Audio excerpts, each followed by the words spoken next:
Hello and welcome back to FPS. I've been meaning to get this out for a lot earlier. I'll be reviewing Ginger Snaps, a Canadian film released during the turn of the millennium or 2000, whichever. It was set to release, I think, after the Columbine shooting, and there was a lot of trouble getting funding sources for the movie to be made, so there was that. The movie stars Emily Perkins as Bridget and Catherine Isabella as Ginger, and John Fawcett as the director. The movie starts off with a overview of the scene of a large community called Bailey Downs, where there have been several dogs that have been brutally attacked by some unknown creature. Then we get a nice introduction to the world of Ginger and her sister Bridget, who have a fascination with death.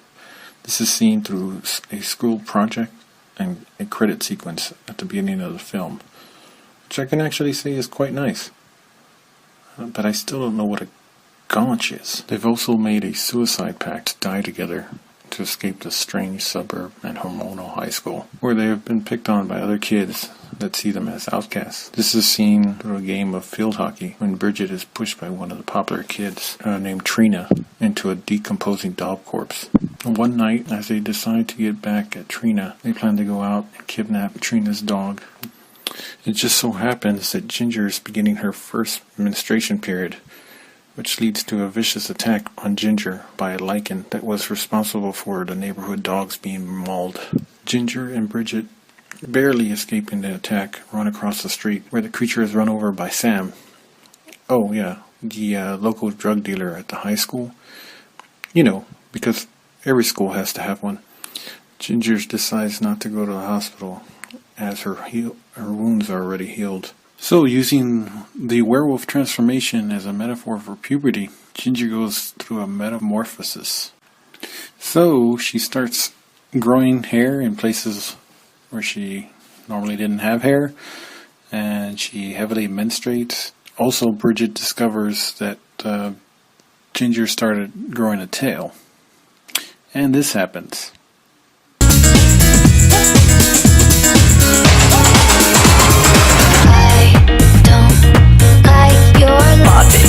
Games don't like your tilted stage. The role you made me play, the fool. No, I don't like you. She also has unprotected sex with another student and passes the infection on to him. Her and Sam talk to find a cure using silver, but it doesn't work. And the bully finally comes for her revenge and confronts Bridget at her home, only to be attacked by Ginger, and where she accidentally slips on the kitchen floor and cracks her head open on the counter. They cover up the body by saying it's another school project, and temporarily hide the body in a freezer. Then they bury the body in the tool shed later. From here on out, we'll call Bridget B. It's kind of scripted that she is wrote as being called B, and you'll soon find out why. I'll kill her for you, B. The fuck, B? This is... Oh, poor B. B contains Ginger in the bathroom so she doesn't harm herself or anyone else. B and Sam make a cure of monkshood, which seems to work on Ginger's boyfriend who tries to attack B. She defends herself with the cure, and he ultimately runs off, so B sets to the school to find Ginger, who she finds has murdered the guidance counselor and the school's janitor. What's a troll? Oh wait, wrong clip. Damn it. The girl's mother is played by Mimi Rogers. She does an excellent job portraying a typical suburban mom. When she finds Trina's corpse, or fingers, and she sets off and drives off to find her daughters. She sees B running and picks her up. She then drops off B at the party that's hosted by Sam. Before that, the mom tells her that she will be burning down the house to cover up the evidence of Trina's death. Now that's dedicated parenting for you. Oh, and this happens. What you mean? I'm too sexy for my love. I'm sorry, the old tailor can't come to the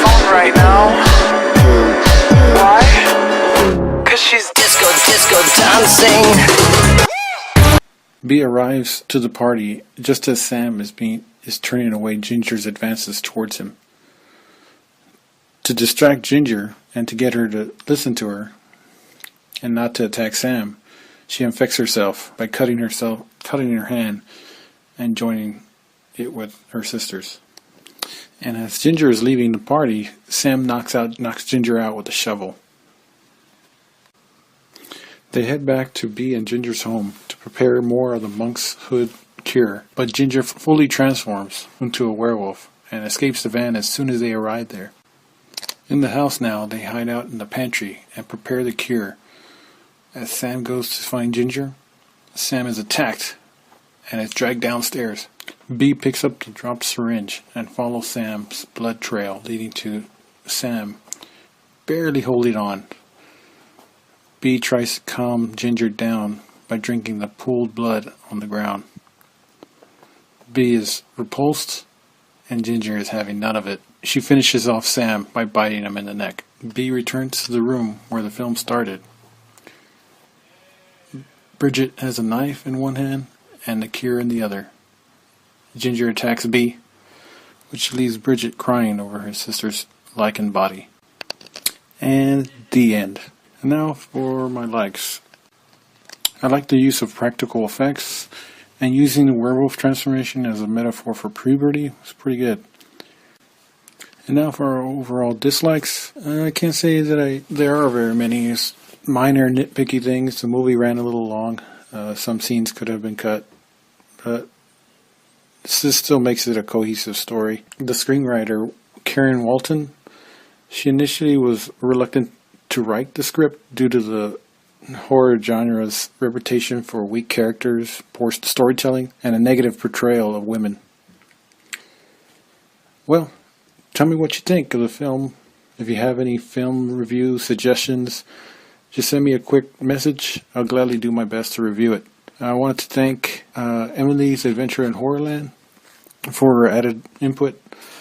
And also I wanted to thank Peter over at Spearfisher YouTube channel for letting me use the mashup of the song used today. So don't forget to check out both channels, and thanks for watching. Bye.